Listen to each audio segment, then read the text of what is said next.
Boa tarde, todo mundo está entrando. Boa tarde a todos. Vamos esperar. Está vendo que tem um monte de fotinha aqui conectando. Muito bem-vindos.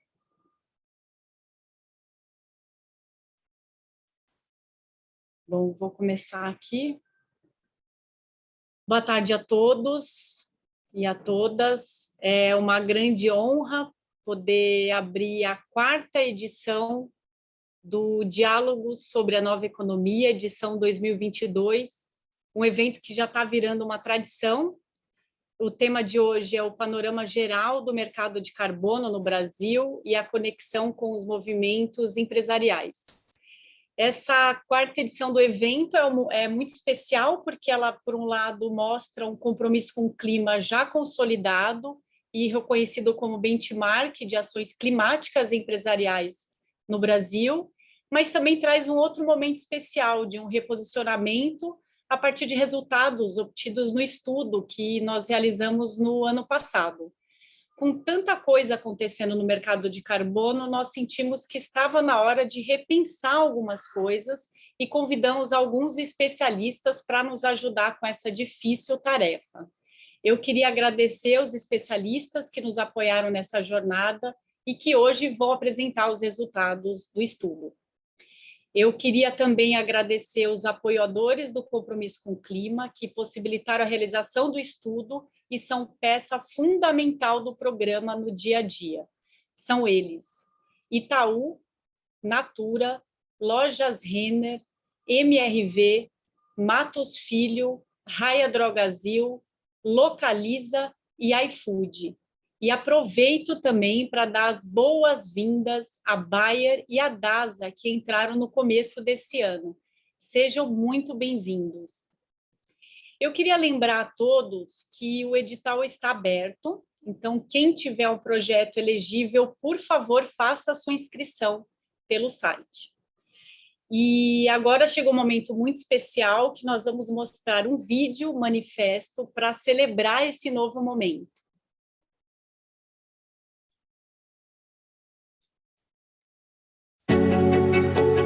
Chegou a hora de tropicalizar, tornar o desenvolvimento sustentável a cara da América Latina. Cuidar da natureza com generosidade, do nosso povo com respeito. Fazer a economia circular com criatividade. Já demonstramos nosso pioneirismo ao aderir a um mercado voluntário de carbono pelo bem do nosso planeta. Mesmo sem obrigações legais, assumimos um compromisso com o clima e com as pessoas, ao reduzir e compensar nossas emissões de gases de efeito estufa. Mas queremos mais. Fica manifesto nosso empenho em fortalecer a integridade jurídica, social e ambiental dos créditos de carbono. Para isso, precisamos democratizar os padrões de verificação e certificação, fazendo a América Latina participar ativamente desse processo. Fica manifesta a necessidade de conectar os cálculos de emissões com os de compensação. A colaboração está em nossas raízes latino-americanas. Acreditamos que crescer sozinho não é crescer. Por isso, nossos projetos de créditos de carbono geram também renda, inclusão, educação, cultura, saúde e dignidade para a sociedade.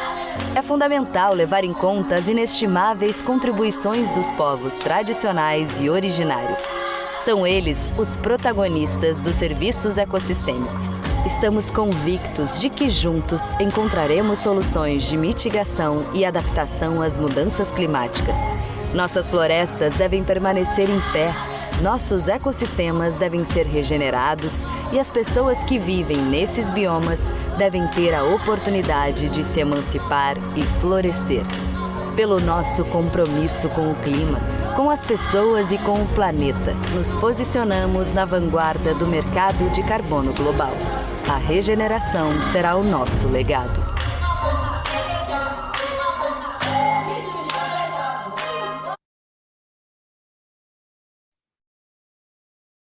Muito bom vídeo, né, gente? Vocês são os primeiros a ver esse vídeo, que ficou pronto há poucos minutos. E agora vamos iniciar o evento. Ele foi estruturado da seguinte forma: nós vamos ter uma palestra técnica apresentada por um especialista que participou do estudo, ou pelos especialistas que participaram do estudo, seguida de um diálogo, troca de conhecimento com um especialista de uma empresa apoiadora. A primeira convidada é a Lina Pimentel, da Matos Filho, para falar do panorama geral da regulamentação do mercado de carbono. A Lina, ela atua na área de direito ambiental e lida com diversos assuntos inerentes à prática, incluindo áreas contaminadas, licenciamentos, resíduos sólidos e serviços ecossistêmicos. Ela se dedica também à prática de ESG, sendo precursora da área no mercado jurídico brasileiro. Além disso, Lina atua na prática de Life Science e saúde, com foco em biodiversidade, gerenciamento de contaminação, recursos hídricos, mudanças climáticas e licenciamento ambiental. Lina, seja muito bem-vinda. Passo a palavra para você. Obrigada, Ana. O Instituto Ecos, em todos os temas que são importantes, né? Clima, já biodiversidade, áreas contaminadas, né? Absolutamente tudo que se mostra premente, vocês estão, e a gente faz questão de apoiar, a gente estar junto.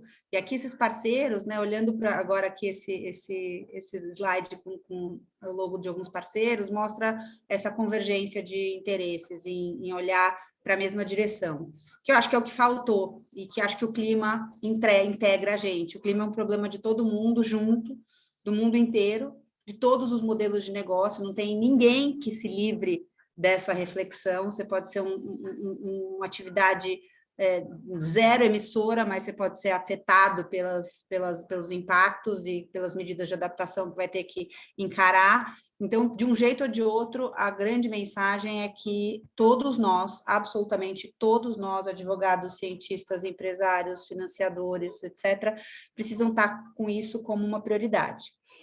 E no Brasil, eu diria até que a Amazônia deveria entrar nessa nossa lista prioritária de todas as empresas, independentemente do modelo de negócio. Mas tudo bem, vamos falar em carbono. E aqui a minha fala ela tem a ver com o mercado. Então, tudo bem, vamos falar do mercado. O mercado, ele é um grande propulsor importante para o mercado de carbono girar. Mas o mercado, ele tem duas funções, na minha visão. Ele tem uma função que é efetivamente compensar e fazer os offsets e garantir que está controlada a emissão de determinado grupo de empreendimentos que estão envolvidos no mercado. Essa é a função material, mas mais do que isso, o que eu vejo desde o começo do mercado de carbono é que ele traz gestão, ele traz a governança climática para o topo. Porque na medida em que você fala, eu quero ver o que está acontecendo com esse mercado, então você tem que inventariar, e para inventariar você tem que ter um engajamento, e você tem que custear, e você tem que fazer alguma coisa com aquele resultado, e aí você tem que ir envolvendo as instâncias das empresas, e com isso você percebe que o negócio está permeando, perpassando a companhia inteira. Aí chega no conselho, e os conselheiros, muitas vezes, já convertidos para o tema, já querem saber, e já estão envolvidos, e já estão vendo isso como um valor agregado do negócio, e não só custo, e não só problema, vocês começam a ver que todos os níveis efetivamente estão envolvidos. E quando a gente fala que pode ter um tributo, e que isso pode impactar o modelo financeiro inteiro de uma companhia, e eventualmente o modelo de negócio de uma companhia, aí todo mundo começa a prestar atenção. Então, nós que estamos olhando para esse tema, especialistas do lado de cada fala, mas do lado daí da audiência, somos embaixadores desse tema, cada um na sua função. Então, eu, para aprender a fazer isso direito para os nossos clientes, por exemplo, engajei junto com um grupo escritório, então somos Net Zero. Fomos lá, inventaria, busca crédito, vai buscar solução, aonde que o escritório de advocacia mitiga, aonde que o escritório reduz. Aí a gente vê a dificuldade, se o escritório tem a dificuldade disso, quiçá as empresas mais emissoras que vão ter que mexer no modelo de negócio.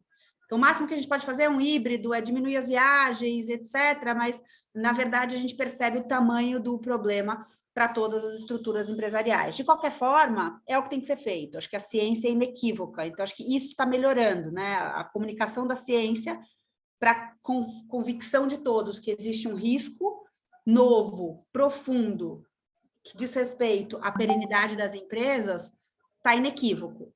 Então, o mercado, ele se presta às duas funções, como eu disse, a efetivamente compensar e a efetivamente trazer para a gestão da companhia o assunto da governança climática. E aí serem feitas as melhores escolhas.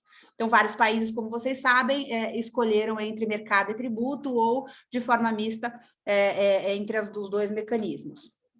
E aí você também traz a política pública, o tema que hoje está restrito, eu diria, a um grupo muito pequeno de pessoas que estão aí trabalhando com o tema, que estão ligadas com o tema, e isso precisa ser disseminado. E só a política pública vai fazer isso. Então, a gente tem uma urgência para lidar com o problema climático, a gente tem uma urgência para aprovar uma política pública que ratifique a nossa meta, por exemplo.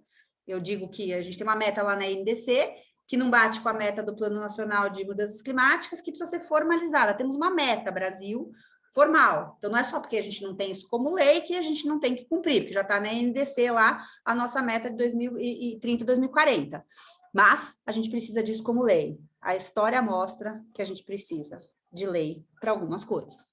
Eu acho que não para muitas, porque a gente precisa criar as obrigações principais em lei e depois deixar para a economia, para o mercado, trazer os ajustes necessários. E por isso que até esse projeto que está rolando agora, que está posto aí para ser inserido no processo legislativo do mercado de carbono, traz a modalidade de acordos setoriais. A gente vai chegar lá. Pode passar aqui, para a gente poder mostrar um pouquinho mais dessa estrutura básica, onde a gente já tinha o crédito de carbono como algo previsto na legislação, mas como hoje no evento que o CEBED estava trazendo também uma espécie de workshop de mercado de carbono, a gente às vezes parece que está indo e voltando para o mesmo lugar, né? Indo e voltando para o mesmo lugar. Mas agora acho que vai, e a gente vai poder regulamentar esses ditames aí que já estavam previstos desde 2009, desde 2012, falando de natureza jurídica, mas, de novo, não tem problema se a gente tiver dúvidas jurídicas, em alguma medida, sobre a natureza jurídica, sobre como a gente vai formalizar a classificação fiscal e a classificação de atividades econômicas relacionadas à geração de crédito de carbono. Um monte de coisa a gente vai ter que aprender com a implementação. Agora, isso não pode ser empecilho para a gente formalizar a nossa política pública de mercado de carbono. E aí, de mercado de carbono como um braço e como uma influência para a transição energética que a gente precisa formar. Se a gente falar só de carbono sob o ponto de vista ambiental, a gente vai perder uma oportunidade imensa de lidar com o tema social envolvido, com o tema financeiro, com o tema da economia.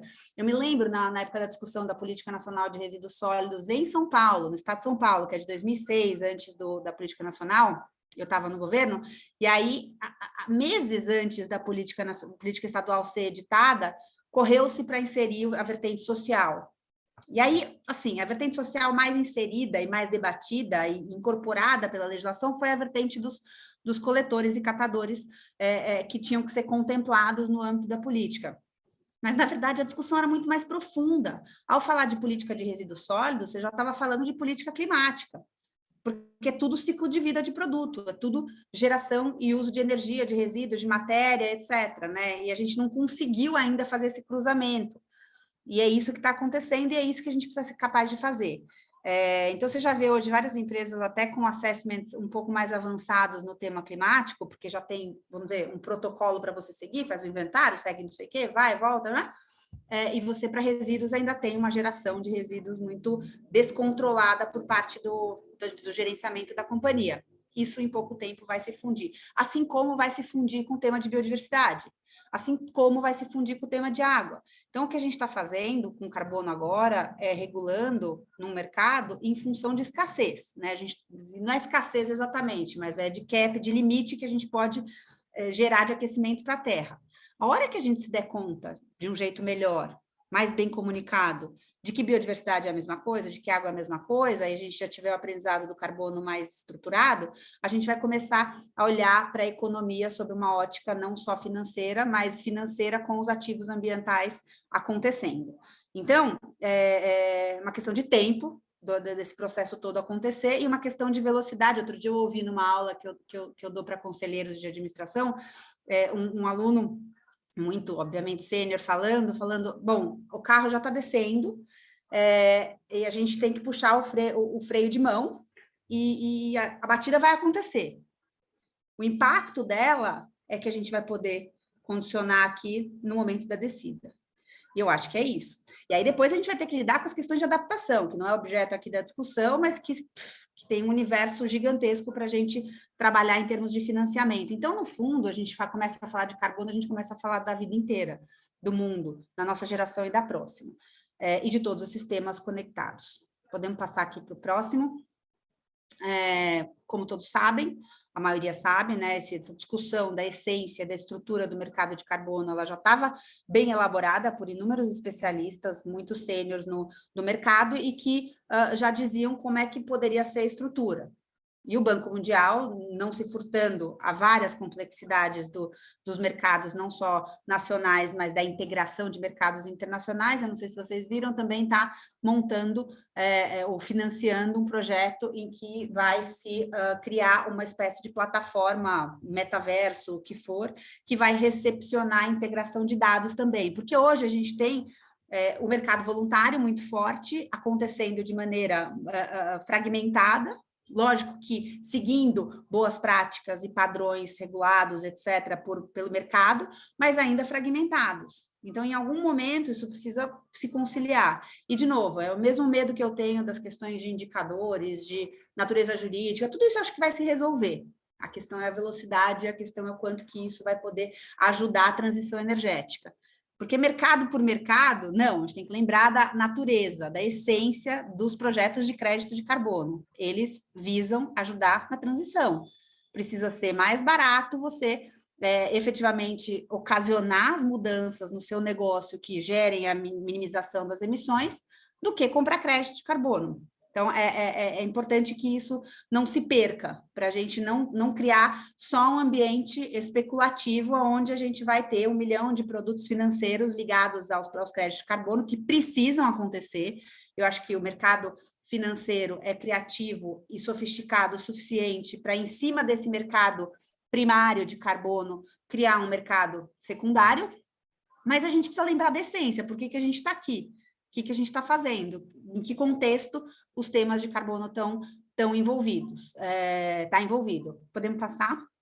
Então, hoje o que a gente tem no Brasil para fins de regulamentação são alguns projetos, algumas iniciativas, inicialmente voltadas para um mercado mais voluntário, quando foi a iniciativa lá de 2021, depois a gente teve um substitutivo, que já falava num modelo de cap and trade, e aqui no centro, eu pus o que eu acho que é uma tendência, né, pelo que eu tenho escutado, de que a gente regule por meio de acordos setoriais. Então, a ideia é que se vote logo, que se aprove logo um mercado, trazendo um conceito de acordos setoriais. Para quem acompanhou o tema de resíduos sólidos, 2010, a política nacional. Hoje a gente está em 2022. Tem muito problema ainda para a implementação de uma política muito eficiente em todos os aspectos no tema de resíduos sólidos, mas tem um aprendizado. Então, pela primeira vez, os setores se organizaram para construir junto a política pública de uma maneira contínua, estruturada e regulada. Né? Porque a gente tem o advocacy, tem lobby, de alguma maneira, a gente tem essa atuação público-privada interagindo para influenciar a política pública. Mas a Política Nacional de Resíduos Sólidos, ela foi um modelo que regulou essa interação de uma maneira estruturada, que a gente não sabia fazer direito, né? Na implementação, na prática, a gente não sabia fazer direito. Então, esses 12 anos nos mostraram alguns aprendizados que eu acho que para um modelo de acordo setorial, por exemplo, aqui em clima, a gente está muito mais bem preparado. E está todo mundo com pressa. E está todo mundo com urgência. Todo mundo quem? Todo mundo que vai ser impactado pelo tema climático e que já está visualizando isso, porque a grande massa da população não tem visibilidade disso. Então, para trazer aqui uma sinalização de que é por aí que eu acho que a gente vai acabar, pelo menos do que eu escuto, acabar regulando. Então, podemos passar? Lina, deixa eu aproveitar acho que essa deixa, até para a gente começar um diálogo e ter alguns minutinhos para a gente trocar. Eu acho que pode ser um tópico interessante, porque eu queria até trazer sobre esses projetos de lei, né, sobre a regulação desse mercado de carbono. E como que você vê, como especialista, essa frente com a regulação de um mercado de carbono? Você acha que vai perder a aderência ao mercado voluntário de carbono? Qual é a sua perspectiva em relação a isso? Não, eu acho que não. Eu acho que de maneira alguma. De toda forma, seja qual for a nossa regulamentação, a nossa relevância de emissões no Brasil, ela tem a ver com desmatamento, ela tem a ver com o uso inapropriado do solo. Então, do ponto de vista de mercado, seja reputacional, legal, essencialmente reputacional legal, mas também de uma questão de valoração de ativos ambientais, o mercado voluntário, particularmente voltado à floresta, vai estar muito valorizado sempre, desde que ele seja íntegro. Se a gente tiver um mercado raso, uma auditoria mal feita, uma certificação questionável, se a gente não tiver ambientes como esse aqui da plataforma do Compromisso pelo Clima, que são estruturados e que se prestam a conferir mais segurança para uma geração de transação, de créditos, etc., a gente realmente tem um problema. A gente vai ter uma busca por um regulado, que foi aquele momento em que a gente tinha Kyoto, que a gente tinha Executive Board, que os CDMs valiam muito mais que os mercados voluntários. Porque se buscava aquela segurança, porque se tinha medo de ir para um voluntário que estava descontrolado, que não tinha um ambiente regulatório pertinente. Então, naquele momento, tinha uma discrepância enorme. No momento que estava girando o protocolo de Kyoto, você tinha uma discrepância muito grande de valor baseado na segurança jurídica e técnica que aquela regulação impunha. Aqui, a gente está num outro momento. A gente já ganhou escala e segurança técnica e jurídica no ambiente voluntário.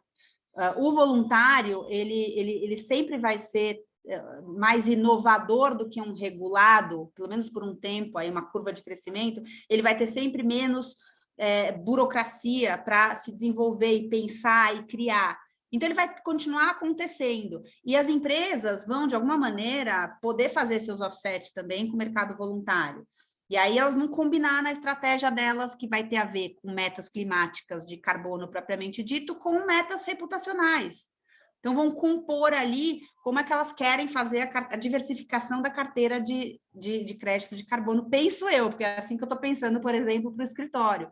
Que algumas coisas têm a ver com eficiência energética propriamente dita, e que vão buscar uma questão mais regulada, e outras vão ser mais criativas e diferentes, e que trazem ganhos adicionais àquele meramente do carbono. Então, eu acho que qualquer que seja o mercado regulado, ele vai ter muito espaço, seja para o mercado nacional ou internacional, para o âmbito voluntário. Obrigada, Lina. Eu acho que eu vou passar, então, agora para que você feche a sua fala de especialista, que eu acredito que vai ser sobre os incentivos da FOLU, que até você já fez uma conexão com o desmatamento, e aí a gente já também consegue trazer o Peterson para a próxima rodada. Beleza, eu acho que aqui é isso, no fundo a gente acabou conversando um pouco disso, nenhum dos projetos que estão aí rodando deixou de priorizar ou de prestigiar o ambiente florestal que a gente tem de melhoria, né, na nossa gestão florestal, envolvendo particularmente setor florestal / silvicultura e agroindústria como alguém bastante importante e relevante, porque está lá mexendo com a terra em grandes áreas.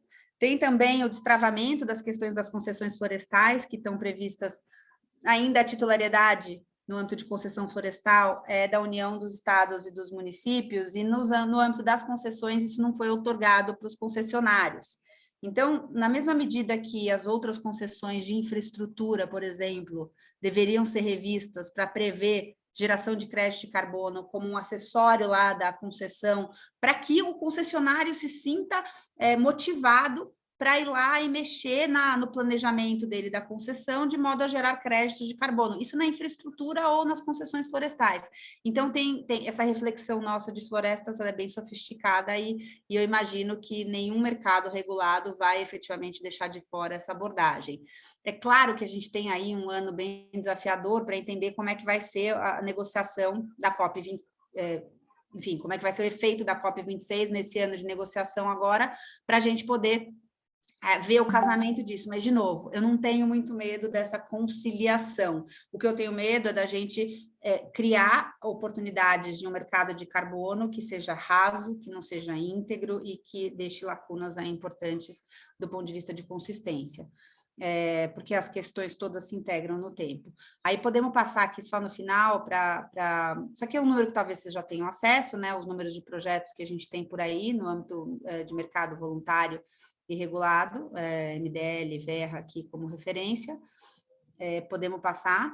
E aqui, basicamente, a mensagem tem que inventariar as emissões, tem que criar uma governança climática dentro da companhia, tem que fazer as adaptações que os impactos climáticos vão demandar para o seu negócio. Você já sabe se vai chover mais, se vai chover menos, se vai fazer mais ou menos calor, se você vai continuar podendo ficar onde você está, se vai ter água para...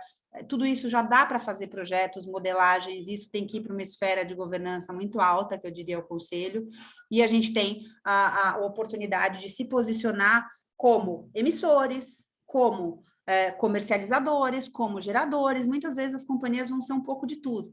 E aqui tem uns princípios que a gente usa para a questão de conselhos de administração, lá do Climate Governance Initiative, que servem para tudo, na verdade. Essa é a posição que os conselhos deveriam seguir. Eles deveriam ter accountability em relação a mudanças climáticas, efetivamente dá para os investidores e dá para a diretoria executiva munição para que eles lidem com os temas climáticos, deve dominar o conteúdo, deve ter domínio do conteúdo. Se não tem especialistas no conselho, que tenham terceiros fazendo essa especialidade no conselho, que o conselho seja estruturado com seus comitês específicos, ou com esses tais especialistas, ou de uma forma a criar uma governança dentro do conselho para lidar com o tema. A visibilidade da materialidade tem que estar clara, né, o quanto que na matriz de risco, tal como o World Economic Forum define a matriz de risco global, o climático está lá entre os top 5, são 3 riscos que têm natureza climática. Por que isso não está ainda reproduzido nas empresas? Necessariamente, né, em todas. Então, a integração estratégica nas demais áreas da companhia, o incentivo que tem que ser dado, né, tem que ser casado com os incentivos financeiros e de metas, de remuneração e etc. para os executivos, para que todo mundo dê a prioridade que é esperada. O reporting e o disclosure, que está gerando litígio climático hoje em dia, né, justamente pelo acesso à informação que os stakeholders das empresas acabam tendo sobre o compromisso e metas climáticas. E o exchange, gente, exchange é isso que a gente está fazendo aqui. É lidar com os pares, é trocar informação, é conviver, cooperar. Acho que o clima, a mudança climática veio, junto com o tema aí de Covid e outros que a gente vê acontecendo de natureza global, veio para ensinar a gente a trabalhar junto. E é isso que a gente está fazendo aqui. Obrigada aí pelo tempo concedido e passemos aí as questões e aos comentários dos colegas. Muito obrigada, Lina. Eu acho que deu para dar uma bela base, né, para todos que estão aqui acompanhando a gente. Então, seguindo o nosso diálogo sobre a nova economia, eu vou convidar o Peterson, que é pesquisador, ele é empreendedor também, consultor, ele lidera alguns núcleos de consultoria à frente de projetos de carbono. Então, ele faz análise de riscos, que é relacionada a clima, define as estratégias para reduzir as emissões, e ele é um entusiasta do valor socioambiental da agropecuária brasileira, e já é pesquisador há 15 anos e trabalha esses temas relacionados à pecuária, uso do solo e agricultura. Então, Peterson, é com você. Depois de 10 minutos, a gente entra com um diálogo com o nosso outro especialista da Natura, que é o João. E aí eu trago o João para vocês e também faço uma breve apresentação. Obrigada, Lina. Com você, Peterson. Olá, gente. Boa tarde a todos. Obrigado pelo convite. É um prazer estar aqui representando a Green Domus, que é a empresa onde eu lidero a área de consultoria. Eu não trouxe slides, a fala é curta, então a ideia é fazer assim, um super esforço para tentar dar um panorama geral do mercado de carbono, né? O mercado de carbono é o objeto geral da conversa de hoje.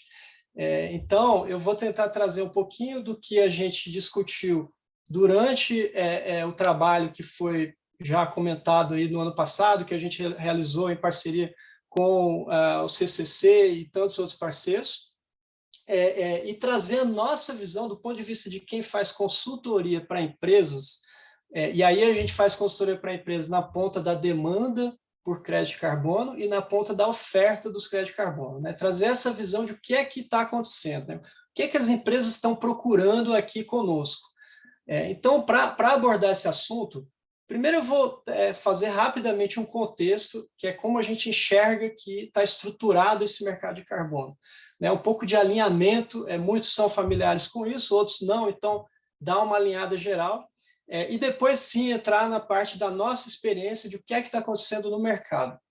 A gente vê duas grandes questões aí no contexto de mercado de carbono. A primeira trata-se de um mercado muito fragmentado. O mercado fragmentado é o contrário de um mercado consolidado.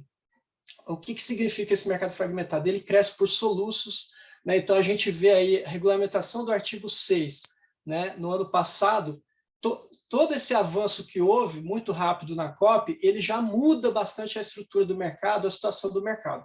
Essa característica do mercado fragmentado, ele tem soluços. Falta padronização, tem muitos tipos de produtos diferentes, de crédito de carbono no mercado voluntário.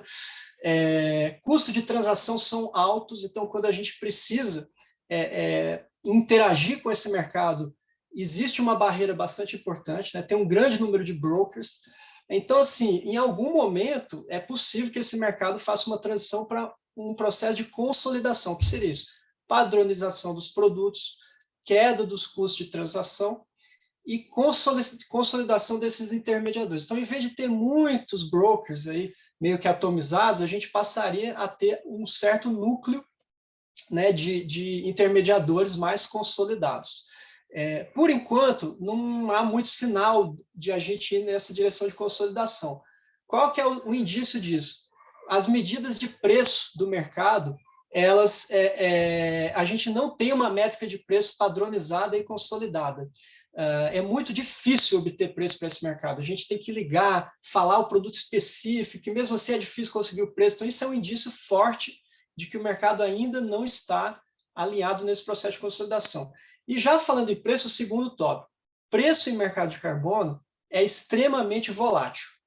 Então, assim, qualquer tipo de projeção para o futuro com relação ao mercado de carbono tem um desvio padrão muito alto. A gente sabe qual é a tendência, e eu vou falar exatamente dessa tendência agora na sequência, o que a gente está vendo da demanda, mas de todas as formas, o preço é uma variável muito, tanto em mercado regulado quanto em mercado voluntário. Então, quando a gente olha a dinâmica, por exemplo, do mercado de preço do mercado europeu regulado, ele teve muita instabilidade. Então, a gente tem essas duas características, mercado fragmentado, preços instáveis. A iniciativa do CCC, essa visão agora que é criar um mecanismo para que quem demanda os ativos ambientais e climáticos consiga navegar esse mercado fragmentado de forma mais segura, a gente enxerga como uma tarefa de extremo valor. Em particular, essa missão de criar um conjunto de princípios brasileiros para a compensação de emissões. A gente enxerga que isso tem um impacto potencial muito importante. E eu vou, então, explicar o porquê, baseado na nossa experiência. Eu vou começar falando pelo lado da demanda. Então, pela demanda de créditos, demanda de crédito de carbono.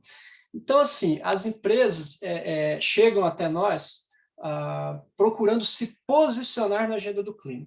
Então, uma das coisas que a gente oferece é consultoria e posicionamento climático. Empresas de todos os setores, de diferentes tamanhos, elas precisam apresentar estratégias de descarbonização que dão passo a mais do que o inventário. O inventário de emissões e remoções de gás de efeito estufa é algo que já é um passo vencido, por assim dizer. Então, as empresas precisam trazer metas, planos concretos.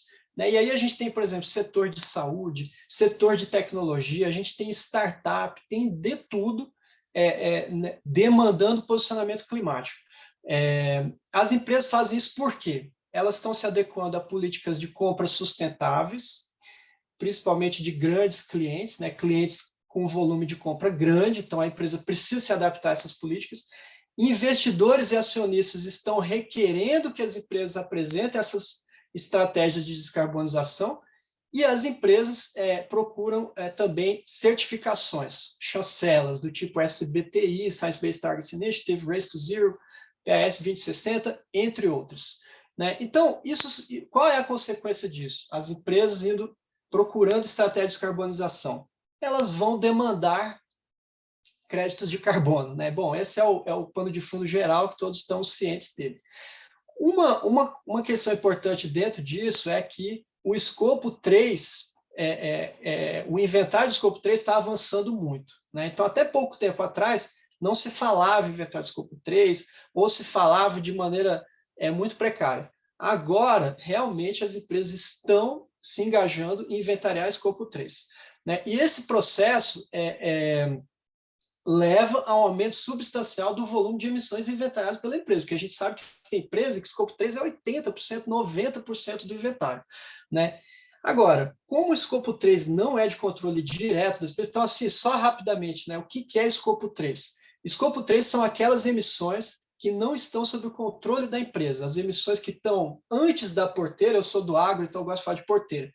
Antes da porteira e depois da porteira, né? O consumidor usou o meu produto, o que teve de emissão embutida nesse uso? Né? E o insumo também que chegou aqui na minha porteira.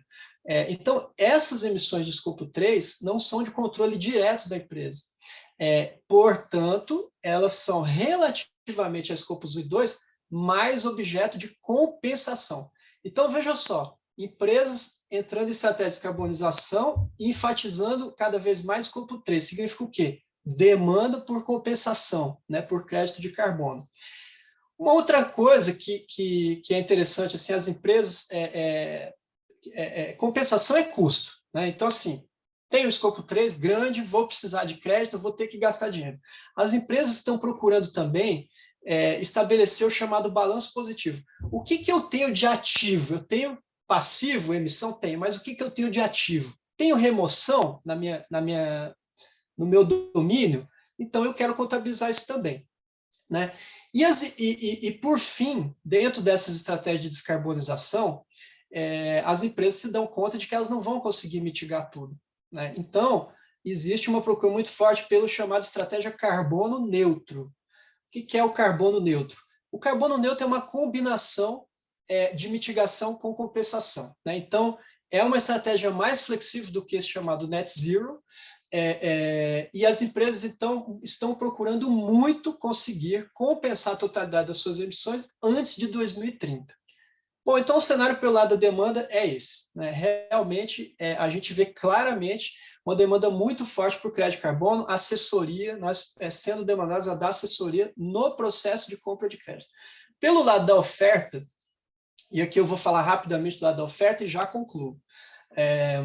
A gente tem retomada de projetos que tinham sido paralisados, né? Agora com a subida dos preços, quer dizer, preço antes abaixo de $1, agora os preços em $2, $3, $4, $10 por crédito, muitos projetos retomaram emissão, né? Emissão de créditos, então isso leva a um certo aumento da oferta. Um outro fenômeno interessante os planos de negócio agora estão incorporando crédito de carbono. Então, assim, não é só um projeto que já existe. As empresas, quando estão fazendo o seu business plan, elas já estão pensando como é que eu consigo trazer crédito de carbono para aqui. E aí elas vêm nos procurar para a gente ajudá-las a verificar se é que o mercado de carbono consegue entrar como uma fonte de receita nesse business plan, que é a lógica original do crédito de carbono, né? E, bom, então, acho que já deu para fazer um cenário bem amplo. E aí, assim, para concluir, né, a demanda por compensação tem aumentado fortemente desde 2019. As empresas têm bastante dificuldade para implementar a compra de créditos. Elas nos solicitam assessoria para distinguir entre as tipologias de créditos, né? A gente vai para o Nature-Based Solution, a gente não vai. Qual tipo de certificação? Então, todo esse universo é muito complexo, né? E aí, voltando ao link lá, com a visão do CCC, ter um guia brasileiro para essa compensação é muito importante.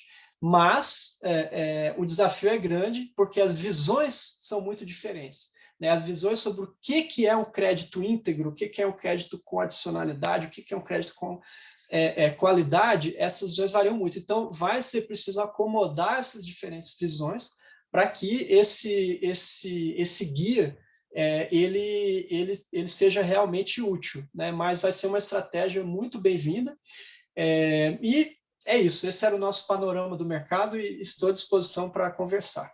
Excelente, Peterson. Acho que você já deixou até uma boa brecha aí para a gente iniciar a troca de conhecimento e esse diálogo trazendo um outro especialista também da área, que é o João. Então, apresento o João Teixeira, que é gerente de sustentabilidade da Natura &Co da América Latina, e ele atua diretamente na liderança da estratégia de Net Zero lá na Natura &Co, com foco na descarbonização da cadeia de valor que você tanto trouxe aí com todos os escopos, né?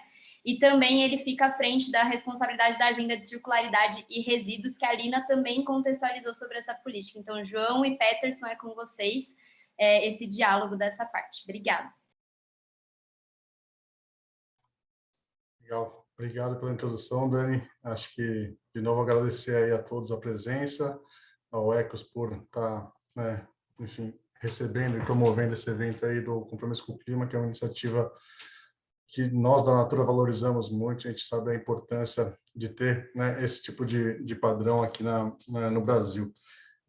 Eu acho que trazendo um pouco mais da visão, né, de quem demanda os créditos, né, acho que a Natura já está de longa data trabalhando com o mercado de carbono, né? A gente estabeleceu nosso programa Natura Carbono Neutro desde 2007, já olhando também para toda essa questão do escopo 3. Então, há um bom tempo a gente vem tentando descobrir as oportunidades de descarbonização, não só das nossas emissões diretas, indiretas, escopo 2, mas também com a nossa cadeia de valor, com os nossos fornecedores.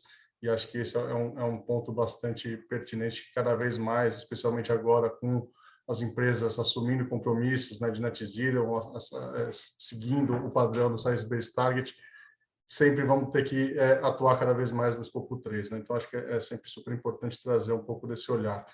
Eu acho que, trazendo um pouco para a pergunta, né, para o tema da integridade, né, dos créditos de carbono no Brasil, eu não consigo nunca desassociar esse tema da parte reputacional, né? Então, para nós, na Natura, é muito importante que sempre que a gente compre um crédito de carbono, a gente tenha garantia, né, que não existe nenhum risco reputacional por trás dessa compra, né? Então, além, né, de toda a questão técnica, né, de verificação da metodologia dos estándares reconhecidos mundialmente, tem também toda a parte, né, de valorização, né, ou quantificação dos impactos socioambientais que esses projetos trazem como co-benefícios, né, de impacto positivo, né, para a sociedade. E a gente na Natura, inclusive, vem desde 2018 fazendo estudos, né, com o nosso portfólio de compensação, tentando valorizar ou valorar, na verdade, em termos monetários, esses impactos, né? Ou seja, quando a gente melhora a saúde de uma família porque ela tem, né, um fogão eficiente, ela tem uma melhoria na sua saúde por não estar inalando aquela fumaça. Então, a gente tenta quantificar isso e a gente percebe claramente que esses impactos são muito importantes.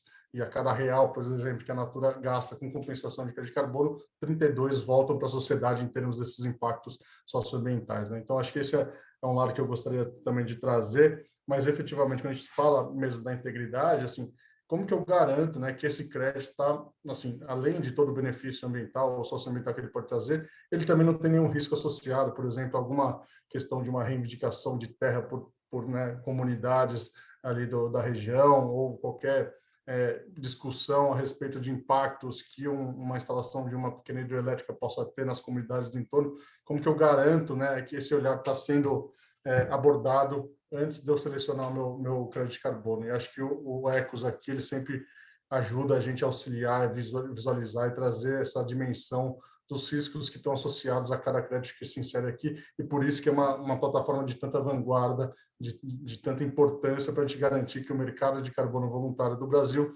atente a esses fatores, acho que são super pertinentes, né? E acho que um ponto, né, que o Peterson mencionou, que na hora, né, de fazer um business case, você quantificar o crédito de carbono, né, como, né, um ponto de receita, né, para o seu business case, da mesma forma, quando você vai descarbonizar, trazer através de uma iniciativa, né, que você está trabalhando com o seu fornecedor, ou mesmo uma iniciativa interna na sua empresa, como você quantifica também o custo que você teria para compensar dentro do business case para poder viabilizar o seu projeto de redução de carbono. Então, acho que só uma pincelada aí, uma troca de ideias, porque tem os dois lados aí, Peterson, quando a gente olha para os créditos de carbono, como que a gente insere isso nos business cases de projetos, né?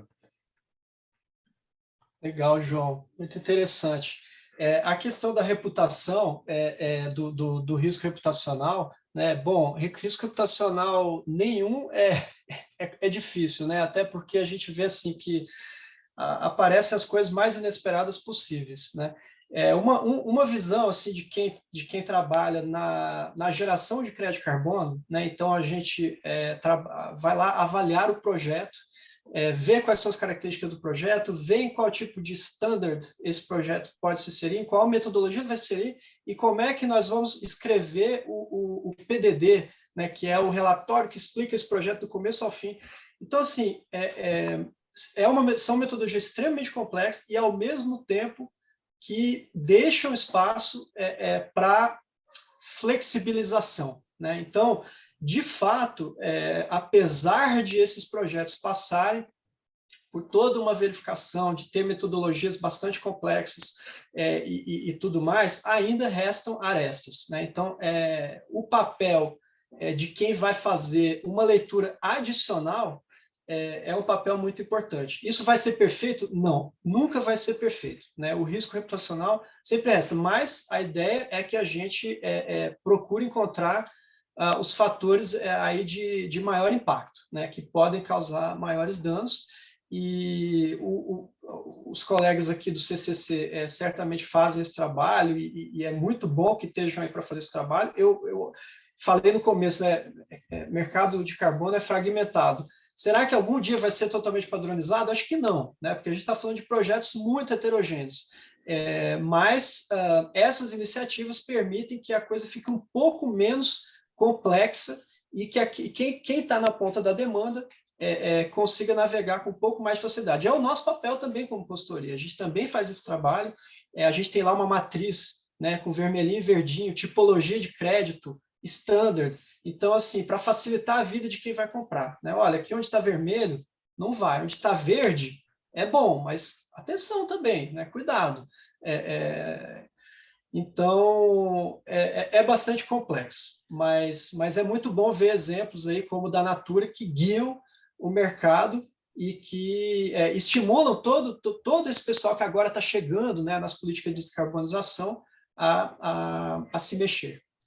Acho que ótimos pontos, Peterson, e aí acho que só complementando, né, esse boom do mercado de carbono, né, que a gente verificou nos últimos 2 anos, demonstram a importância também da gente ter esses padrões, né, bastante garantidos, né, porque a gente percebe que tem muita gente, que a gente pode até chamar de aventureiros, talvez, né, que a gente percebe que tem muita gente querendo, né, basicamente ganhar dinheiro em cima do crédito de carbono, e eu acho que está numa lógica de mercado, faz parte, mas a gente precisa sempre se atentar a essa criteriosidade para garantir a integridade climática de tudo que está sendo realizado, principalmente quando a gente trabalha num ambiente regulado, mas enfim, que tem essa relação com o mercado regulado e com o Acordo de Paris, com a NDC brasileira. É sempre importante a gente garantir, né, que tudo se converse, e aí até puxando um pouco do ponto que a Alina trouxe, né, como que as coisas efetivamente se conversam para garantir uma padronização bastante harmônica entre o mercado regulado, o mercado voluntário, garantindo, né, que não exista distúrbios, de certa forma, entendimentos do que efetivamente são carbonos de alta integridade, né? E acho que o vídeo aí que o Ecos trouxe aí no início também traz um pouco dessa tropicalização dos estándares, né, do princípios de Oxford, que trabalha muito essa questão da integridade e como é super importante a gente abordar isso numa visão brasileira, latino-americana, para a gente evoluir esse mercado. Excelente, João e Peterson. A gente agora, então, vocês estão vendo que o diálogo tem uma linha lógica, né? Então, agora a gente vai passar para um próximo bloquinho. O João daqui a pouco volta para trocar conhecimento com agora o Mariano, que é nosso especialista, sobre projetos Afolu. Então, o Mariano, ele é diretor de novos negócios no IDESAN. Então, agora convido o Mariano para que ele traga, né, um pouco sobre esses aspectos técnicos de projetos, de tipologias de projeto da área Afolu. Obrigada, Mariano, com você. Obrigado, Dani. Obrigado também, Ana, toda a equipe do Instituto Ecos. Parabéns pela iniciativa Compromisso com o Clima.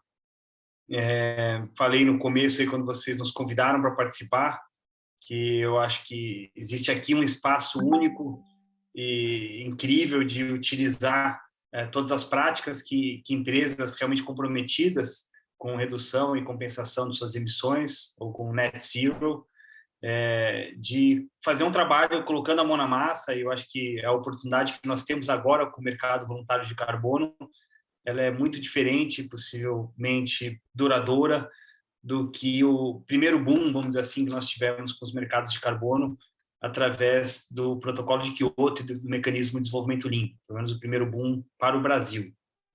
Eu acho que nós estamos passando por um momento realmente especial. Pela primeira vez, nós vemos o mercado voluntário atingir uma dimensão relevante, né? O Peterson colocou aí alguns números, né? Estamos chegando a $1 bilhão de dólares de volume de mercado. E eu acho que é mais, porque muitos valores não são contabilizados, e é um mercado que está sendo motivado por compromissos realmente voluntários das empresas, ou seja, não existe uma regulamentação em alguns setores, em alguns países, que cria ali o mercado. Nada contra, eu acho que teve um valor super importante o mercado que foi criado pelo protocolo de Kyoto, mas a gente viu quão frágil ele é, né? E a partir do que você tem esse mercado sendo impulsionado pelas próprias empresas, com, né, pressão, obviamente, de seus acionistas, de seus clientes, da sociedade como um todo, eu acho que é algo que, né, veio para ficar e com uma tendência de crescimento muito grande. Vou falar um pouco de atividades de uso da terra, mudança de uso da terra e florestas, né, que é a sigla para AFOLU. Para o Brasil, é o setor mais relevante, né? Se nós olharmos para o perfil de emissões de gases de efeito estufa do nosso país, 70% das nossas emissões vêm, basicamente, de desmatamento, né? Ou conversão de áreas florestais, e atividades agropecuárias, 70%. É mais do que toda a nossa frota de carros, é mais do que toda a nossa atividade industrial, e é um perfil muito atípico quando se olha para as grandes economias. Então, quando nós falamos em reduzir emissões de carbono, ou um mercado de emissões de carbono, fica óbvio você entender que é possível envolver os setores que mais emitem, senão o esforço acaba sendo só para uma pequena fatia da nossa economia e principalmente uma pequena fatia das nossas emissões. Bom, dentro desse setor, né, no Brasil a gente tem um olhar ainda mais especial para a região amazônica, que é de onde vem a maior parte das nossas emissões. Cerca de metade das emissões de gases de efeito estufa do Brasil vem da Amazônia. E aí tem um quadro bem contraditório, né? Porque assim, 50% das emissões sendo geradas por 8% do nosso PIB, né? Então, 60% do nosso território é uma área grande, que economicamente é pouco relevante, mas que emite muito. E cada vez mais, se não é relevante do ponto de vista do PIB, ela se prova relevante do ponto de vista do quão afeta a nossa economia como um todo. Ou seja, nos últimos 2 anos, todo mundo acompanhou o quanto que a Amazônia esteve em pauta, né?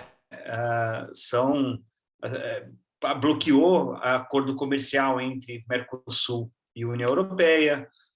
Vários fundos de investimento no mundo inteiro mandaram cartas para o governo Bolsonaro ameaçando retirar investimentos do Brasil.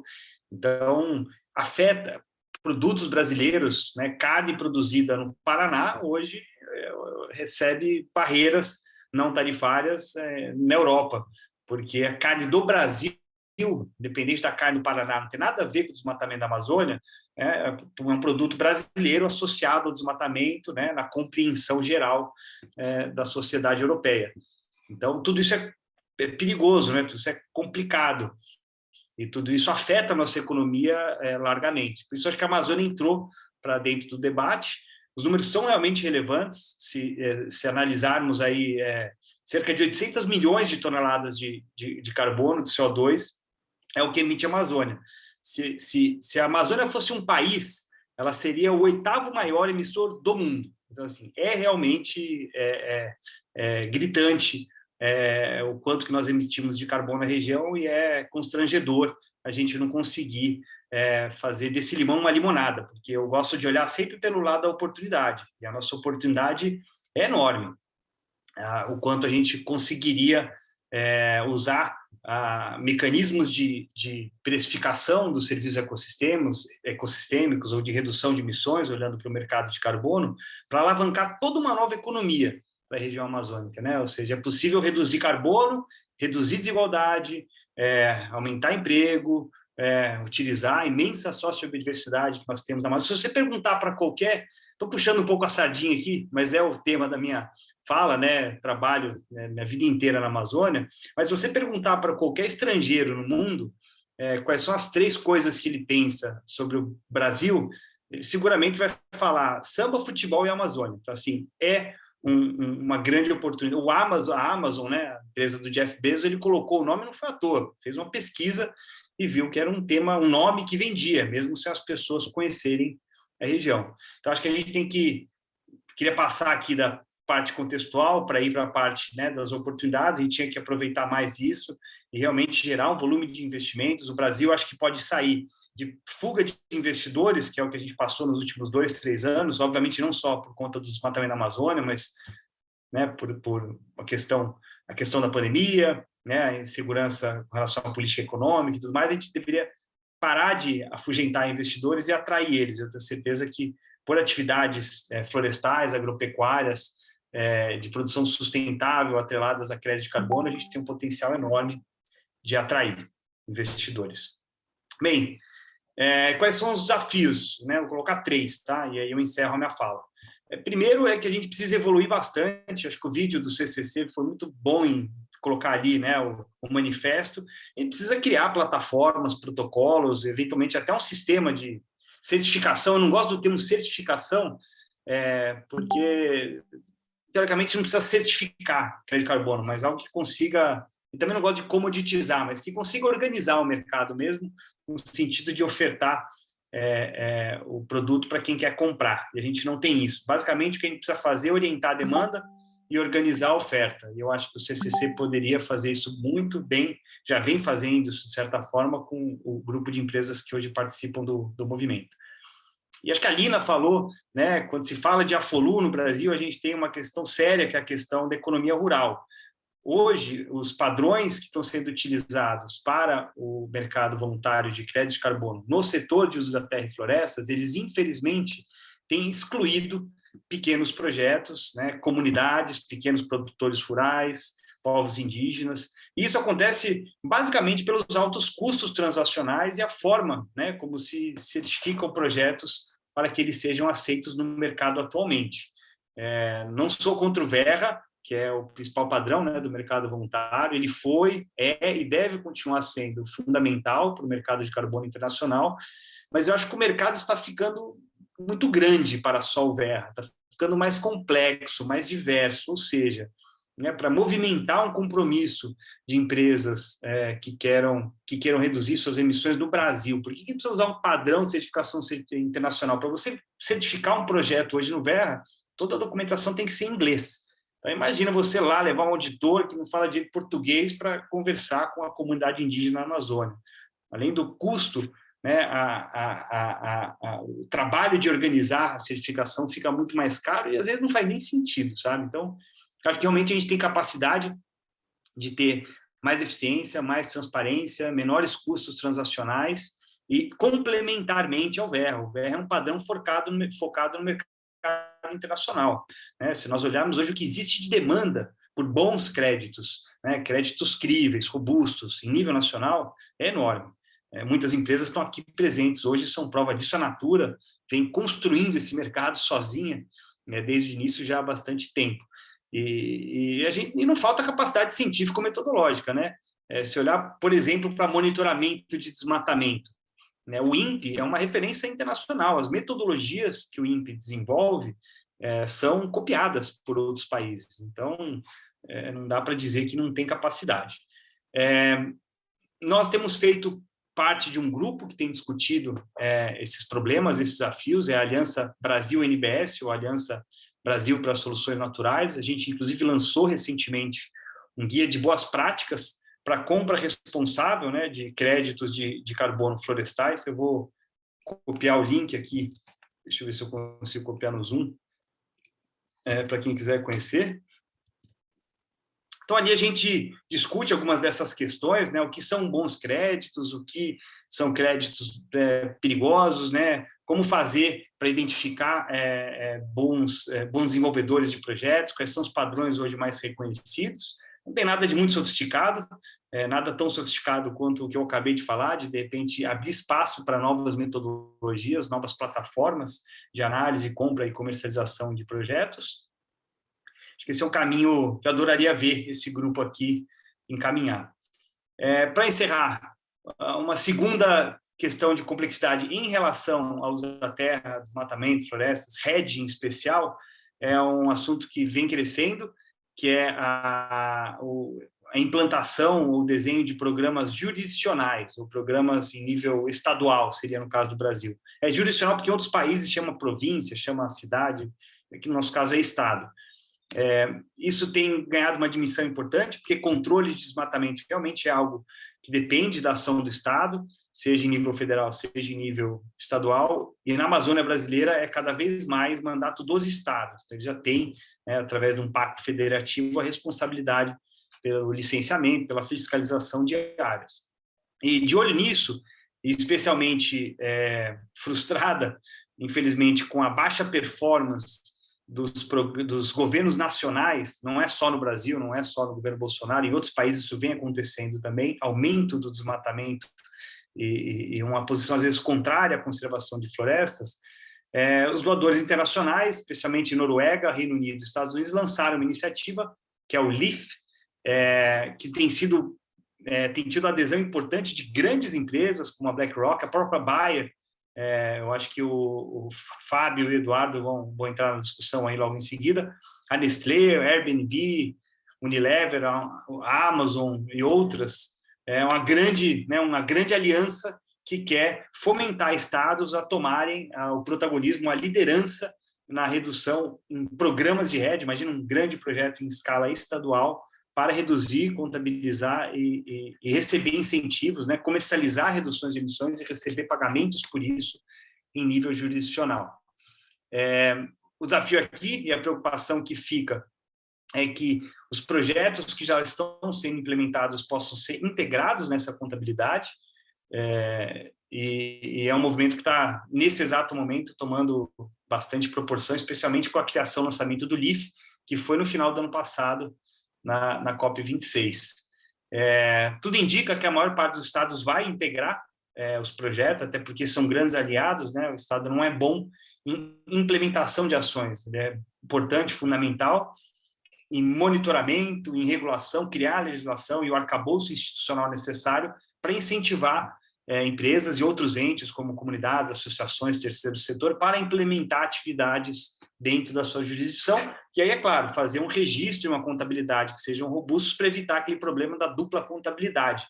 O Estado está vendendo um crédito no nível estadual e o projeto vendendo o mesmo crédito para uma outra empresa ou para um outro sistema. Então, acho que aqui é um campo que vai ter muito trabalho esse ano ainda. Com isso, eu encerro e passo aí a palavra. Obrigado. Obrigada, Mariana. Eu vou convidar, então, o João. Acho que é interessante o João trazer essa perspectiva de projetos florestais e de uso do solo dentro da estratégia Natura, até para ver como que se conecta e até dentro desses desafios que o próprio Mariano nos listou aqui. Obrigado por convidar-me aqui de novo para colaborar aqui com o painel.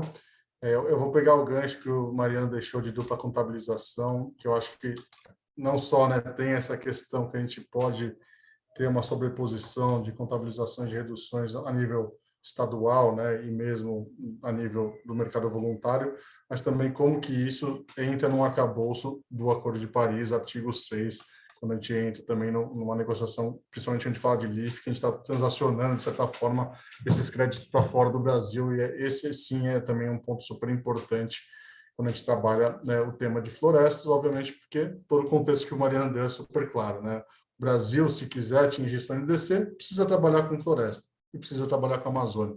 Então, na nossa opinião aqui da Natura, e até por isso que a gente tem todo um programa, não só por isso, mas também por isso, a gente tem todo um programa específico de atuação nossa na região, a gente entende a relevância que a proteção da floresta em pé tem nesse papel das comunidades, principalmente na Amazônia. Então, assim, só também trazendo um pouco dessa correlação, da importância de projetos de REDD+, trazendo esse aspecto que o Mariano também super bem colocou, né, de como a gente garante, né, que as comunidades, povos tradicionais, indígenas, também participem desse mercado, também recebam monetariamente, né, pelo seu serviço prestado em manter essa floresta em pé. Então, acho que, inclusive, é um contraponto que pode, né, favorecer quando a gente entra em questões mais polêmicas, né, de mineração em terras indígenas ou outras explorações mais bastante polêmicas que a gente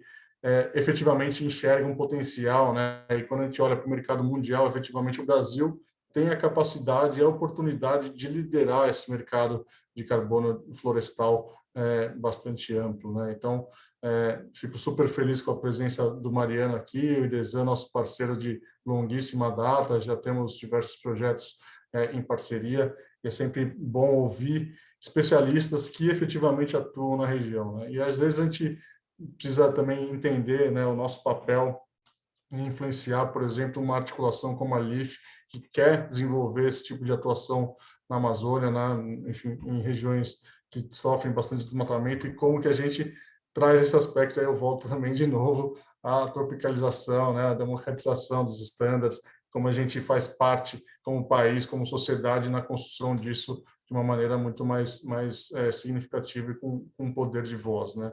Então, até queria ouvir um pouco do Mariano, como que ele enxerga, né, essa parte do LIF, né, e a gente tentar, né, correlacionar, porque eles têm, né, de certa forma, um padrão também próprio.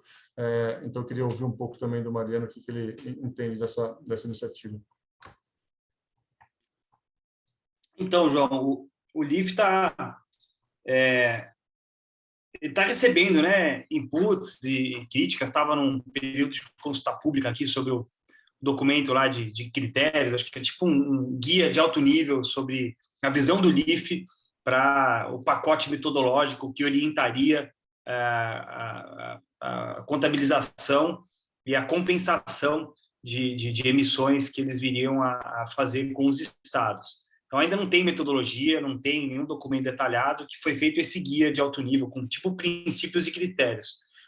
E aí o critério que mais preocupa, e nós pela Aliança emitimos um documento, um comentário, né, uma série de recomendações, na verdade, eu posso copiar o link aqui depois, no processo de consulta pública, que foi em relação à visão do LIF de que a longo prazo, eles colocam isso, né, no princípio, no começo, eles reconhecem, né, que os projetos devem ser integrados nas contabilidades jurisdicionais, então tem resguardado aí o papel e a importância dos projetos, mas que a longo prazo eles, né, o documento apontava que eles acreditam que a implementação jurisdicional deve ser full implementation, implementação inteira, eles falam, pelos estados, ou seja, a partir de um certo momento, para o estado se certificar como, sei lá, standard, né, maduro, ele teria que fazer a implementação e a emissão de créditos apenas em nível estadual.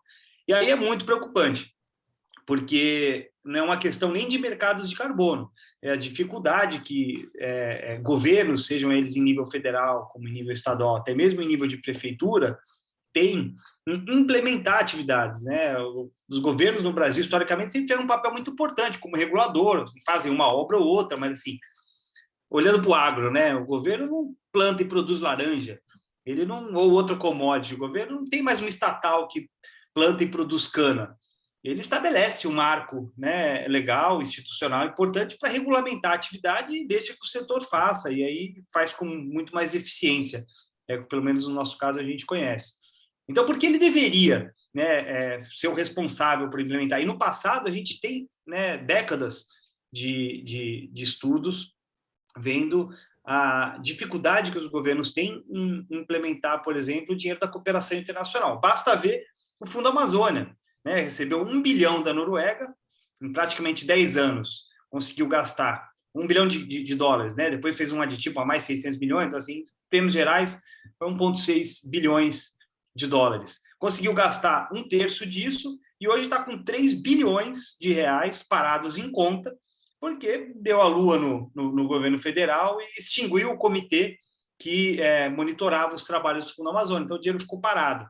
Aí você imagina, né? Resultado imediato, o desmatamento começou a subir, porque ali se financiava uma série de atividades do próprio governo, alugava-se helicópteros, trator, uma estrutura importante de comando e controle. Resumo da história, eu acho que tem uma preocupação muito grande hoje que o LIFE queira caminhar nesse sentido, que seria uma ignorância completa em relação aos arranjos de governança, e aí governança não pode ser visto apenas como governos, que são necessários. A própria Natura trabalha aí em parceria com várias comunidades e várias organizações e vê o quanto que as políticas públicas às vezes não chegam na ponta. Até a Natura, até as empresas têm o papel de fazer chegar, às vezes, educação, saneamento básico, cidadania, emitir RG e CPF. Às vezes, não sei se ainda é assim, mas eu lembro quando eu trabalhava no começo da atuação da Natura na Amazônia, para vocês conseguirem uma nota fiscal de uma associação, vocês tinham que formalizar a associação e ajudar ele a emitir nota fiscal, emitir CPF para os produtores. Então, é desse jeito que funciona. Como é que pode o mercado de carbono esperar que o governo vai conseguir implementar? Estatizar, seria basicamente estatizar o RED. Então, assim, eu acho que é ruim e é um temor que tem, mas eu acho que no fim do dia, os próprios estados brasileiros não acreditam que esse é o melhor caminho, e eu acho que o LIFE vai evoluir para permitir arranjos específicos em cada país. Então, se, sei lá, na Bolívia, esse é o melhor caminho, ótimo, que vá. Mas eu acho que aqui no Brasil, na extensão que nós temos, é muito difícil uma forma só funcionar. Primeiro, para todos os estados, e segundo, dentro do estado, né, para todo o seu território. Obrigada, Mariano. Acho que foi muito rica essa fala sobre os projetos, agradeço ao João, e aí a gente já vai passar para o próximo bloco, para a gente encerrar o bloco de troca, né, de conhecimento, e aí eu vou convidar a Karina. A Karina também é uma especialista que nos apoiou no desenvolvimento desse estudo, né, de reposicionamento, então ela é bióloga, ela tem MBA em gestão e tecnologias ambientais, já atua há mais de 15 anos na área de sustentabilidade, coordenando projetos de inovação, estratégias. Ela é uma multiplicadora B, né? Porque a consultoria da qual ela é fundadora é também parte do Sistema B, então ela tem experiência em análise de tendências, em planejamento estratégico, gestão e governança de sustentabilidade, baseado em todas aquelas plataformas da sopa de letrinhas da sustentabilidade corporativa, que é Sistema B, GRI, Dow Jones Sustainability Index, EASY, CDP, enfim. Bom, abro agora para você, Ká, e depois a gente convida o André para que vocês façam a troca de conhecimento. Obrigada, Mariana e João, novamente.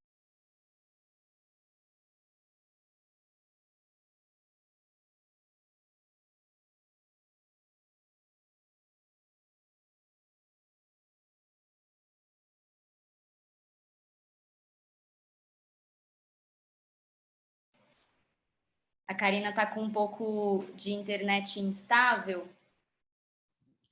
Acho que ela está com... Faltou liberar a Karina. Eu acho que ela... Pronto, a gente já está... Agora foi. Boa tarde. Obrigada, pessoal. É um prazer estar aqui. Obrigada pelo convite. Eu tenho 3 desafios, né? Correr com o tempo, porque é o último bloco e a gente tentar cumprir aí com o horário. Sintetizar muitas das coisas que já surgiram aí dos meus colegas e peço desculpa desde já, como a Dani falou, Lady Murphy, eu estou passando por uma instabilidade de internet aqui onde eu estou, mas eu espero conseguir ficar com vocês até o final. Vamos lá, Dani, por favor, vou pedir ajuda aqui para a apresentação.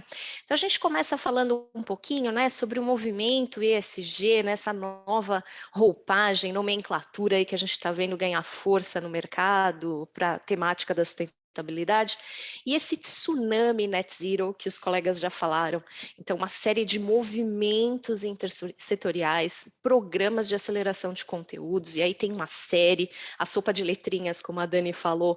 Então, é a ONU, é o NFCCC, é o Bicorp, enfim, tem uma Global Compact, tem uma série de instituições que estão pautando esta temática do net zero.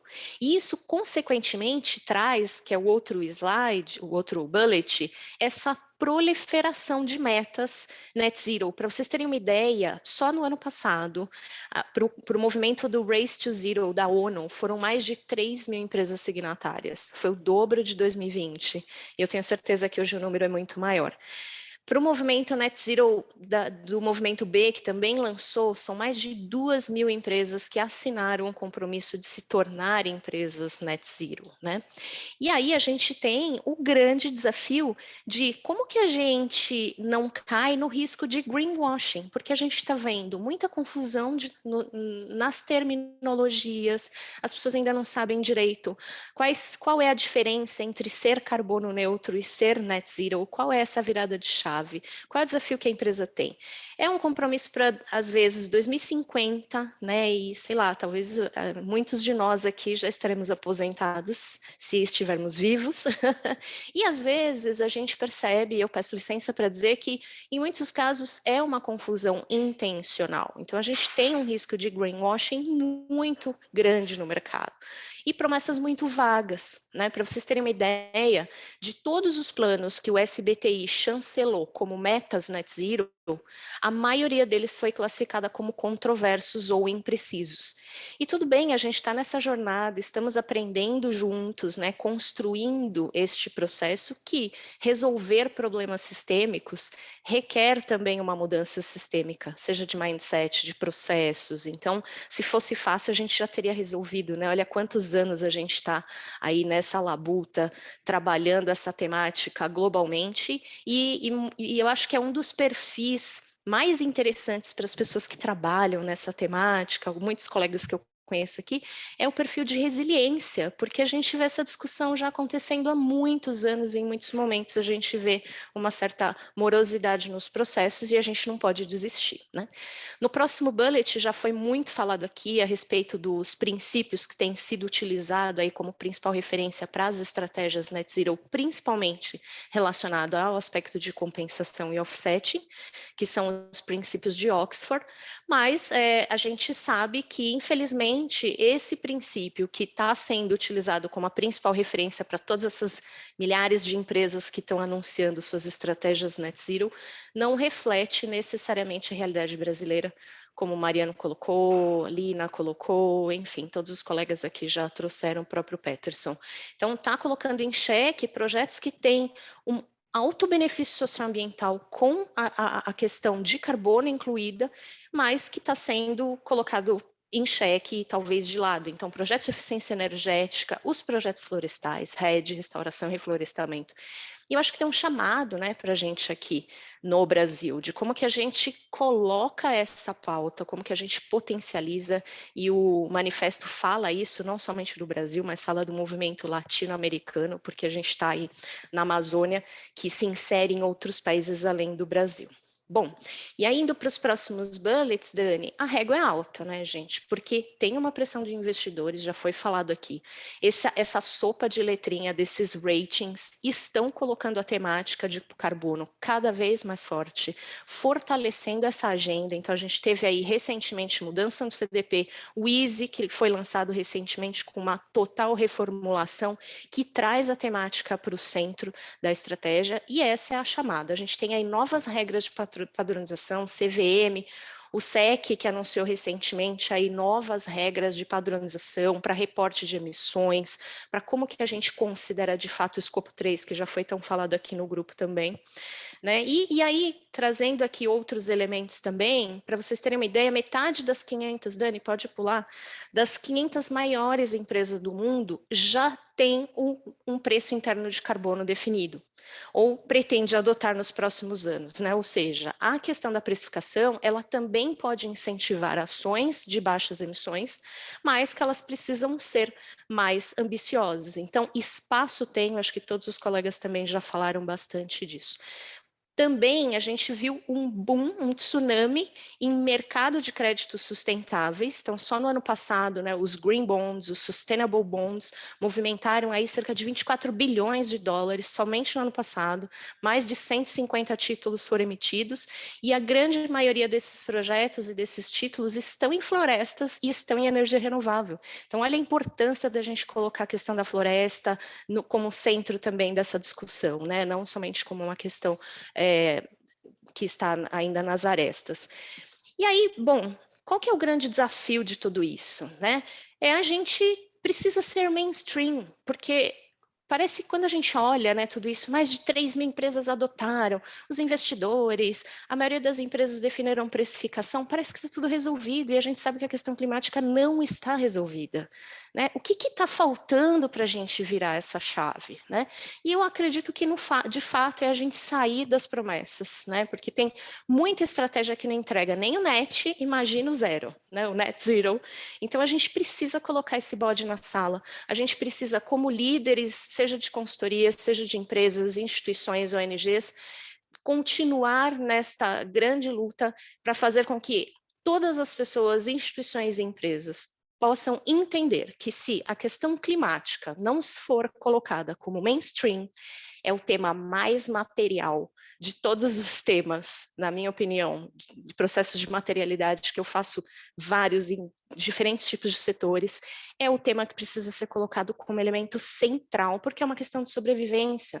E aí eu volto a resgatar um pouco aí da minha época da biologia, né, que é a conexão com a vida, né? A questão climática, ela está diretamente ligada a toda a conexão de vida que a gente tem aqui no planeta. É a questão de sobrevivência e, infelizmente, nós seres humanos ainda não conseguimos entender isso. Eu encerro aqui, abro aqui para discussão com o André. Obrigada, gente. Espero que vocês tenham conseguido acompanhar aí, que a internet não tenha dificultado a fala. Ficou ótimo, Ká, muito obrigada. Eu só vou fazer uma breve apresentação, então, do André, convidando ele para esse diálogo com você sobre essa temática, né, tão relevante dentro do setor empresarial. Então, o André, ele é engenheiro ambiental, ele também tem pós em engenharia de segurança e saúde ocupacional e já atua há bastante tempo na área de meio ambiente, em empresas de diversos ramos, e atualmente ele está como head de sustentabilidade e impacto social no iFood dentro da diretoria ESG. Então, é com vocês aí esse bate-papo. E aí o desafio é vocês manterem um pouquinho, que a gente vai estourar um pouquinho o tempo, então a gente convida o pessoal, se vocês puderem, até a gente fazer o encerramento, para a gente concluir em 10 minutos esse diálogo com esses nossos dois especialistas e seguir para o encerramento. Obrigada, Ká, com vocês. Bom, primeiro, espero não falar nenhuma bobagem aqui, passar vergonha no meio de tanta gente boa. É ruim ficar para o final, que tem mais pressão, né? Mas eu queria destacar um ponto aqui que a Karina falou, que mais do que os compromissos, de fato, um ponto que me preocupa é o timing, assim, né? Então, a gente vê muita coisa lá para 2050, 2040. Eu sei que é complexo o processo, assim, né? Descarbonização e tudo mais. Mas eu sinto falta um pouco de compromissos de mais curto prazo, porque você, de fato, se compromete e tem que executar, né? Aqui no iFood, a gente foi por um outro caminho. A gente fez um compromisso até 2025, que está batendo na porta. E muito pautado em redução, né? Porque a gente está falando de regulação de mercado, do preço do crédito de carbono, mas acho que as empresas têm que fazer todas, né? Aqui no grupo, acho que a maioria já está nesse caminho, mas você reduzir de fato a sua pegada de carbono é o que vai garantir o sucesso no futuro, principalmente pelo custo que você vai ter que investir para compensações, né? Então, acho que isso é uma coisa que a gente está apostando muito, dividindo a estratégia aqui com vocês. Então, modal elétrico, substituição de modal a combustão por modal limpo, é a nossa grande aposta. Outro ponto que a gente fez esse exercício, acho que tem um mês ou dois. Quanto que eu vou gastar para compensar, né, mantendo aqui minha pegada, quanto que eu vou gastar com compensação nos próximos 5 anos? E quem fizer esse exercício, ou quem já fez, vê que o número é gigante, né? E isso, assim, sendo conservador, porque não sabe o que vai acontecer, se o preço vai aumentar muito ou se vai aumentar um pouco. Então, a gente fez algumas premissas ali, algumas considerações, E o número, quando você olha o número, eu sou engenheiro, então você assusta, você fala assim, tá merda, se eu vou por esse caminho, não é sustentável do ponto de vista financeiro. Então, o que a gente tem estudado aqui é como que eu me posiciono também como gerador de crédito, né? Como que eu apoio outras iniciativas que vão me gerar crédito no futuro? Não tem a resposta, a gente não sabe qual que é o melhor caminho, mas de todas as possibilidades que a gente estudou, acho que é o caminho mais sustentável no longo prazo, né? O nosso compromisso é até 2025, mas não quer dizer que chegou em 2025, agora não vou fazer mais nada. Isso veio para ficar e faz parte do dia a dia da empresa.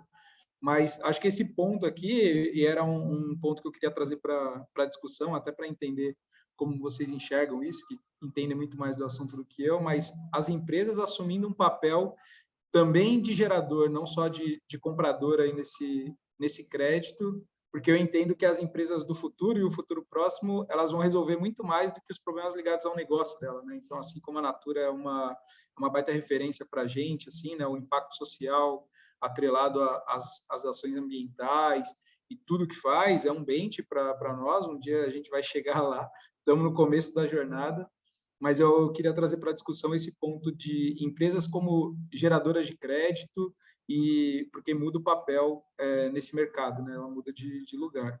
Queria te ouvir um pouquinho, Karina, o que você acha?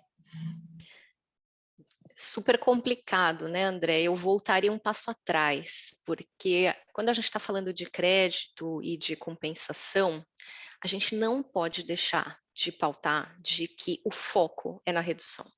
E essa é a virada de chave, né? E a gente tem visto muitas empresas pulando etapas e querendo ir direto para a compensação. E talvez tenham essas surpresas de que o custo é muito alto, né? Assim como o resíduo é um erro de design, a emissão de carbono também, né? Porque na natureza não existe esse conceito de perda de emissão, né? Por mais que lá, quando a gente foi estudar química, tudo virava CO2, né? E a equação estava fechada. Eu, como bióloga, nunca entendi direito isso, mas isso me incomodava, né? E eu acho que, de certa forma, a gente precisa começar a questionar essas visões que a gente aprendeu, seja na faculdade ou em qualquer outro lugar. Então, o convite que eu faria é o contrário. Eu acho que a gente precisa colocar o tema, a agenda climática, como um princípio organizador do negócio. Ou seja, é repensar o negócio. Acho que a Lina falou um pouco disso. É repensar o negócio para que a gente não gere as emissões. E não é trivial, gente, não é fácil. Eu sei que tem uma série de empresas que estão estudando caminhos para atingir isso, senão a gente já estaria com a questão resolvida, né? Mas é aí que a gente precisa colocar energia. E a questão da compensação, ela também tem a sua importância, porque no fundo é ela que vai fechar o ciclo do Net Zero. Ela que vai fornecer esse claim, vamos dizer assim, para a empresa, né? Por mais que a ideia é que seja um volume menor e o esforço maior da empresa na redução e uma compensação residual das emissões. Mas, no fundo, a importância da compensação é que, no fundo, ela vai ser o elo que vai viabilizar o fechamento dessa estratégia que as empresas estão adotando aí para um futuro próximo. E o convite que eu faria aqui, acho que até para trazer o olhar, né, do que a plataforma sempre defendeu, é de que esse elo que vai ser fechado com a compensação e que ele seja sempre menor, né, porque o esforço tem que ser na redução, é que ele seja fechado com chave de ouro. Assim, não adianta só buscar projetos que tragam compensação de carbono com baixo custo, né, mas tem que ser bons projetos que tragam impacto social positivo, impacto ambiental, que trabalhem com o empoderamento da mulher, né. O Mariano sabe muito bem a importância da mulher para a preservação e conservação da Amazônia, entre outros aspectos. Então, a gente precisa, de fato, como ele mesmo falou, fazer desse limão uma limonada.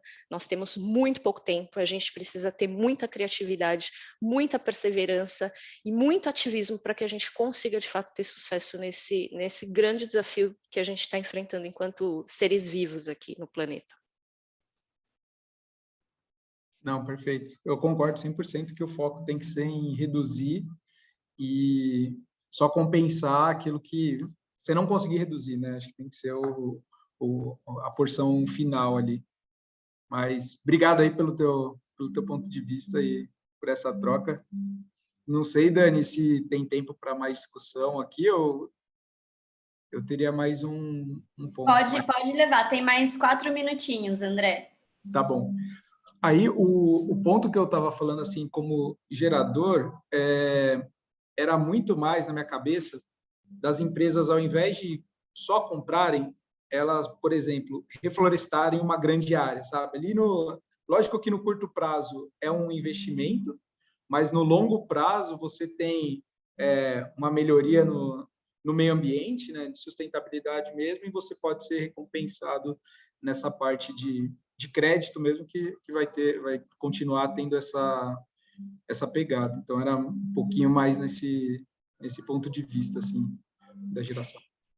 Não, super. E se é difícil fazer a redução, imagina transformar esse olhar para a geração, né? Eu acho que alguém falou aí, o Peterson, que muitas empresas buscam eles já para criar modelos de negócios com essa pegada, né? Eu vivo muito aí no ambiente das empresas B, essa é uma empresa B também, e a gente tem aí 2 cenários, né? Empresas business as usual que estão tentando se adequar a esse modelo e que é muito genuíno e importante que essas empresas façam essa movimentação, e aí é mais difícil chegar nesse caminho que você está trazendo, né? Porque como que eu vou moldar um modelo de negócio que já está estruturado há anos, mas o potencial desses novos negócios que já nascem com este propósito. Então, essa história do princípio organizador, do tema ser o princípio organizador do negócio, ser o tema material verdadeiramente, para mim é o que responde o começo dessa discussão. O como, aí a gente vai precisar de mais diálogos aí para colocar na pauta e discutir, e eu acho que pode ser um convite.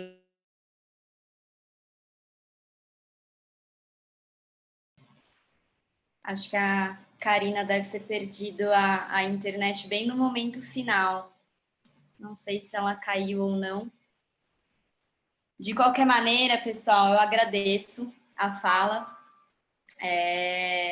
tanto do André quanto da Karina. Oi, Karina. Vou te dar um minutinho para você encerrar.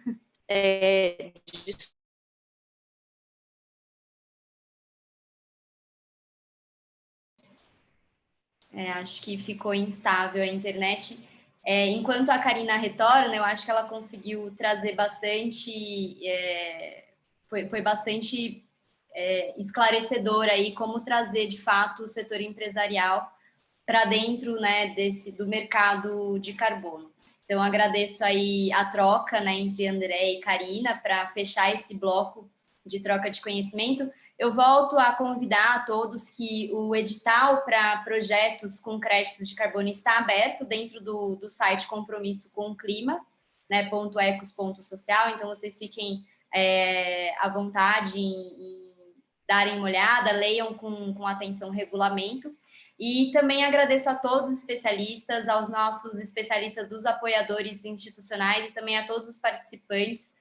A gente vai disponibilizar essa gravação no YouTube do Instituto Ecos Brasil, e aos que a gente não conseguiu responder, porque a gente recebeu algumas perguntas via chat, a gente se compromete em enviar as respostas via e-mail para vocês, tá bom? Eu agradeço. E também quero agradecer ao backstage do Instituto Ecos, tanto a Jéssica quanto a Luciana, que estava de host, as duas com os slides e nos acompanhando aí no evento também, nessa organização. Obrigada a todos e até a próxima.